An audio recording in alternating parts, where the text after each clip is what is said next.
দেখো গো আমার বুনু হাত করে গেছে দেখো।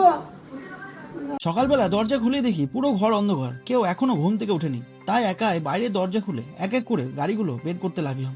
ঠিক তখনই বাবা আর ভাই উঠে এলো। তারপর চলে গেলাম ছাদে পাখিদের খাবার দিতে। সকালের ওয়েদারটা আমার বরাবরই খুব ভালো লাগে, শান্ত একটা ভাইব থাকে। এর মধ্যে চাও রেডি, বসে চা খাচ্ছি। ঠিক তখনই টুম্পা বাবুকে নিয়ে উঠে এলো। দেখি বাবুর হাতটা কেটে গেছে।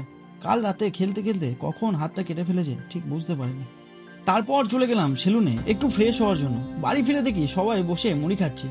একটু পর মাকে নিয়ে বেরোলাম সোনার দোকানে। মা শাখা পড়বে বলে একাই বাজারে আসছিল, কিন্তু এই ভিড়ের মধ্যে মাকে আর একা ছাড়লাম না। আর হ্যাঁ, একটা গুড নিউজ আছে, আমার গিটার ঠিক হয়ে গেছে। তাই আজ থেকে আবার গিটারের কন্টেস্ট শুরু। আজকে সুর চিনতে পারলে কমেন্ট করে অবশ্যই জানাও।